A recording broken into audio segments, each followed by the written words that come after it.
আর কিছুক্ষণের মধ্যেই রাস্তায় বেরিয়ে গেছেন বিশিষ্ট সমাজসেবী মানবিক মুখ আব্দুল আলিম বাপি বিশ্বাস আমাদের মধ্যে আর কিছুক্ষণের মধ্যেই পৌঁছে যাবেন। তার আগে আমাদের মাঝে উপস্থিত আছেন নদিয়া জেলার স্বনামধন্য স্বেচ্ছাসেবী সংগঠন সাহায্যের আলোর সভাপতি হিরো আনসারি। তাকে সংক্ষিপ্ত কিছু কথা বলার জন্য অনুরোধ করছি।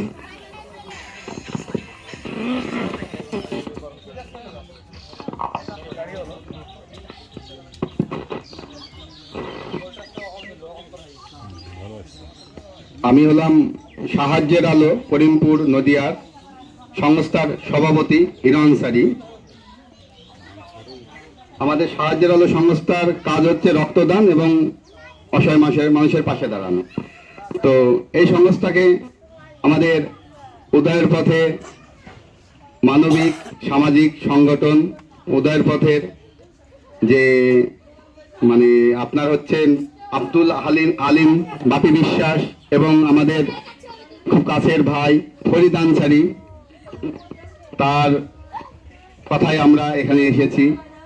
খুব ভালো লাগলো এসে দেখে যে একটা আগুনে পুড়ে, কিছুদিন আগে আগুনে পুড়ে একটা বাড়ি পুড়ে যায় আগুনে। তো সেই বাড়িটা উদয়ের পথে ডোমকুলের মানবিক সামাজিক যে সংগঠন, দীর্ঘদিন ধরে আপনার ওনাদের নাম শুনে আসছেন, অনেক দিনকার সংগঠন, বহু কাজ করেছে। তো তারা যখন শুনতে পায় যে অমুক গ্রামে একটা বাড়ি পুড়ে যায়, তখন তারা তোড়জোড় করে সঙ্গে সঙ্গে এসে তারা খোঁজ খবর নিয়ে দেখে যে না, খুবই অসহায়। তখন তারা নিজেদের মধ্যে আলোচনা করে তাদের একটা সুন্দর একটা বাড়ি করে দিয়েছেন। সত্যি এখনো এরকম ধরনের মানুষ আছে বলে আমাদের সমাজ, আমাদের দেশ, আমাদের রাজ্য এগিয়ে চলছে। আমাদের কোনো স্বার্থ নেই, স্বার্থ আমাদের একটাই, সেটা হচ্ছে অসহায় মানুষের পাশে দাঁড়ানো, তাদের চোখের জল মুছে দেওয়া আমাদের কর্তব্য, দুঃখ কষ্ট আমাদের ভাগ করে নেওয়া, এটাই আমাদের কাজ। তো আজকে এখানে আমাদের স্বনাম ব্যক্তি আসছেন, উদয়ের পথের ব্যবস্থাপনায় এবং মানবিক বিশিষ্ট সমাজসেবী আব্দুল আলিম বাপি বিশ্বাসের সহযোগিতায় যে পুনর্বাসন কর্মসূচি হয়েছে, তার প্রধান অতিথি হিসাবে আসছেন শ্রী পার্থসারথী মজুমদার, ভারতপ্রাপ্ত আধিকারিক, দমকল থানা ভারপ্রাপ্ত। তো আমার তেমন কিছু বলার নেই, আমি এটুকুই বলবো, আপনারা দেখে শিখুন। যেমন একটা বাচ্চাকে স্কুলে পাঠাতে হয় এই কারণে, কারণ তারা বাবা মা শিক্ষা দিতে পারে, কিন্তু একটা বাবা মার শিক্ষা হচ্ছে মানুষকে সম্মান করা, কিভাবে মানুষের পাশে দাঁড়ানো, এটাই। কিন্তু স্কুলের যে মাস্টাররা শিক্ষা দেয় যে ভবিষ্যৎ কিভাবে নিজেকে উজ্জ্বল করব, নিজেকে গড়ে তুলবো, সেই বিষয়ে কিন্তু বাচ্চাকে শেখানো হয়। তো তারা কিন্তু দেখে দেখে শিখে, তাদের সঙ্গে আমরা যে কাজটাই করি না কেন বাচ্চারা সেটা মনে রাখে। তেমনি আজকে যে উদয়ের পথে সংগঠন যে এই কাজটা করেছে, তা দেখে আপনাদের অন্তত একটু শেখা উচিত, এবং পরবর্তীকালে আপনারাও আশেপাশে কারো যদি এরকম দুর্ঘটনা ঘটে, তাহলে আপনারা ঝাঁপিয়ে পড়বেন। দেখুন, একটা গ্রামে একটা মানুষ কখনো বাস করতে পারে না, সবাইকে নিয়েই চলতে হয় আমাদের। আজ আমরা যদি অসহায় পাশে যদি না দাঁড়াই, তাহলে সেই মানুষটা বাঁচার কি অধিকার থাকলো, তার স্বপ্ন কি থাকলো? কারণ সে তো নিজে থেকে ভেঙে পড়বে যে আমার আত্মীয় স্বজন নেই বলে আমাকে আজ দুনিয়াতে এইভাবে আমাকে থাকতে হচ্ছে। তা কেন হবে? আমরা পৃথিবী থেকে ছেড়ে আজ হোক কাল হোক সবাই চলে যাব, হয় দুদিন আগে নয় দুদিন পরে। কিন্তু আগে আমার কথা হলো যে প্রতিবেশীর খোঁজ নাও। নিজে যেটা পড়বে প্রতিবেশীকে সেটা পড়তে হবে, নিজে যেটা খাবে প্রতিবেশীকে খাওয়াতে হবে, আমি মনে করি। কারণ প্রতিবেশী ভালো থাকলে আমি ভালো।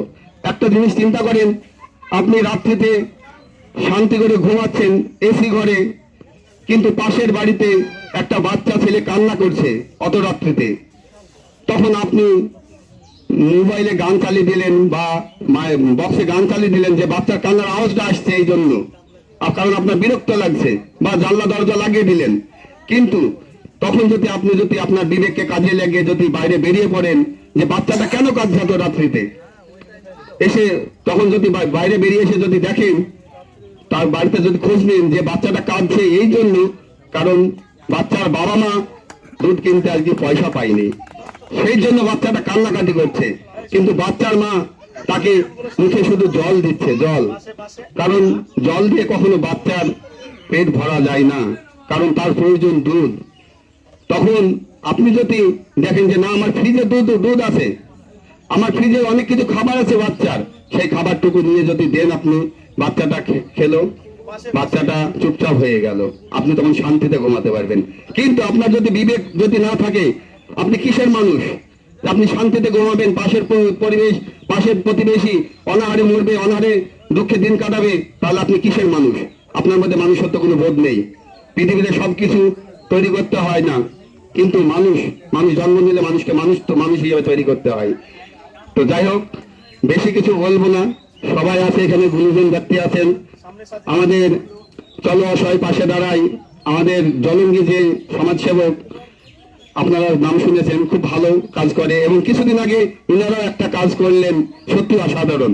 ইনাদের দেখে আমাদের সকলে শিক্ষা নেওয়া দরকার, যে এইভাবে তাদের দেখে আমরা যদি একটু এগিয়ে যেতে পারি, কি হবে আমাদের? আমরা সবাই মিলে যদি 250 টাকা করে দিই, যেমন একটা বাড়ি বা একটা দেওয়াল তৈরি করতে যেমন একটা ইট দিয়ে যেমন একটা দেওয়াল তৈরি হয়, তেমনি আমরা সকলে যদি 50 টাকা 100 টাকা দিয়ে যদি এক জায়গায় করি, তাহলে হয়তো সেই পরিবারটা হাসি মুখে কিছুদিন হয়তো মানে তাদের পরিবারের মুখে হাসি হয়তো কিছুদিন ফোটাতে পারা যাবে। কিন্তু একটা কি জানেন, আসলে আমরা প্রত্যেকে নিজের স্বার্থ নিয়ে চলি। আমাদের স্বার্থ কি? আমি ভালো করব, আমি ভালো খাবো, কার কি আছে দেখবো না, এটা নিয়ে আমরা চলি। কিন্তু এইভাবে জীবন চলে না ভাই। আমাদের প্রত্যেকে কবরে বা শ্মশানে যেতেই হবে। কবরে গিয়ে মাটির সঙ্গে মিশে যাব, শ্মশানে গিয়ে ছাই হয়ে জলের সাথে ভেসে যাব। এটা কি জীবন? এটা জীবন না। আমাদের জীবনকে মূল্যায়ন করতে গেলে আমাদেরকে কিছু কাজ করে যেতে হবে। মানুষের কাজ, মানুষের পাশে দাঁড়ানো। মানুষ এর প্রতিদান না দিলে কি হলো, তবু আমাদের কাজ হচ্ছে মানুষকে সাহায্য করা। যাই হোক, বেশি কিছু বলবো, অনেক কিছু বলে ফেললাম।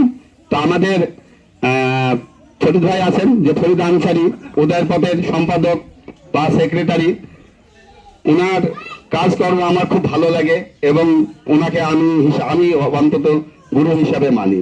খুব ভালো লাগে ওনার কাজ, ওনার বক্তব্য শুনেন, ভালো লাগবে। অসংখ্য ধন্যবাদ সাহায্যের আলো সংগঠনের সভাপতি হিরো আনসারীকে। সত্যি খুব ভালো একটা কথা বলেছে হিরো আনসারী, যে সকলের তরে সকলে আমরা, প্রত্যেকে আমরা পরের তরে। তো আমরা আমাদের প্রতিবেশীর খেয়াল যদি অল্প অল্প করে রাখি, তো আমাদের মাঝে বিভেদ দূর হবে, আমাদের মাঝে শান্তি বিরাজ করবে। আমাদের সঙ্গে